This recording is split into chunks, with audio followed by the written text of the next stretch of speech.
Jai Hind. I'm Wing Commander Pooja Thakur.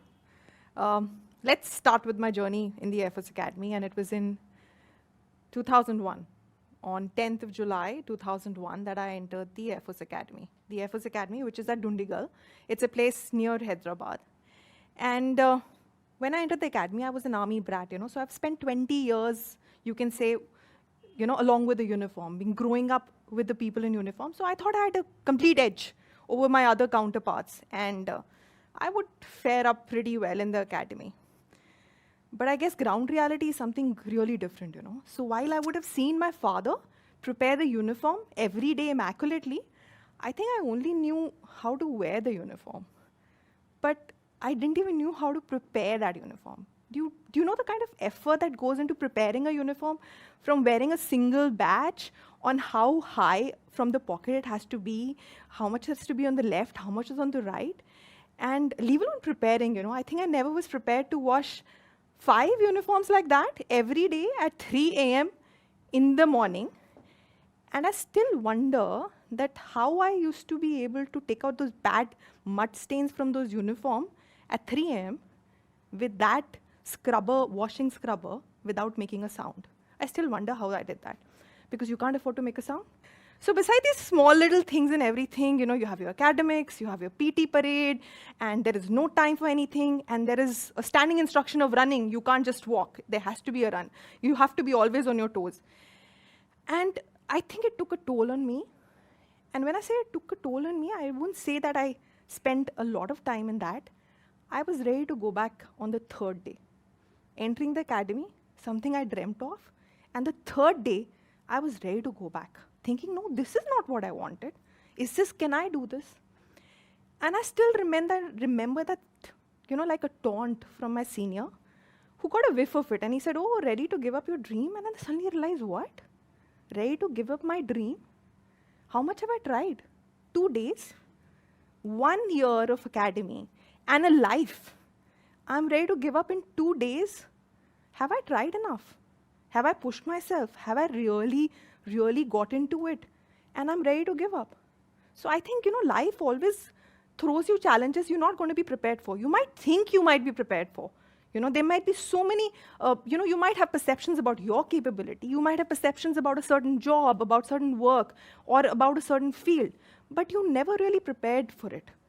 And when you choose, and once you get into it, if you're sitting in your house and there's something nagging you that I need to try this, just listening, or just like reading about it, or just knowing about it from friends, or seeing other people do it, is not something that you can make your choices on.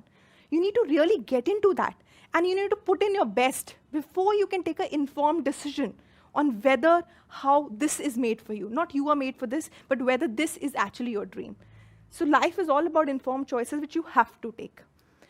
Let's talk about, the 2nd day, and we have a ladies' flank separately. So after the fall-ins and everything is finished, so we're having a fall-in on the ladies' flank. So we 17 of us, and we made to sit on one corridor in one line, just a feet gap from each other. And our senior appointees come with, I think, about 5 more lady officers. And they say, we have a gift for you. And we like, oh, yes, something, we're going to bond with the, bond with the senior. This is our bond. And a whole carton new comes up, and we like, oh, wow, there's some goodies. And come out blue bottles. Blue bottles, parachute oil. And so there's 17 of it, coming out of the carton slowly. Each one of us placed one, And there are 2 more packets of hair clips. There's normal black clips we get. And we like wondering, looking at each other, that, oh, my God, what is this? So we told, okay, now open the bottle and pour and oil your hair. How do you oil your hair? You take some little on your oil, hand, 5 drops maximum or something. And we told, no, keep pouring till we tell you to stop. So we're pouring till the time it's literally dripping. And we'll be wondering, when are we going to told to stop? And that's not one palm that you take. It happens once and once again and once again and once again. And like, you can find the oil dripping off your forehead and down your neck. But that's all you have to do. And that happens the 2nd day, that happens the 3rd day, 4th day, 5 days, till we know this is how we have to be. And we're running in the corridor with that, and we suddenly hear a male senior saying, oh, now you all look alike. And you suddenly realize they're trying to get us on the same platform. They're trying to get all 17 of us on the same platform. You know, so this like this, if I say, you know, in the evening after the dinner, we used to have these sessions with our seniors, and we would be rolling. I mean, sprinting is like a normal thing. Rolling, side rolling, front rolling, back rolling. We didn't even know there was a side rolling. Do you know that?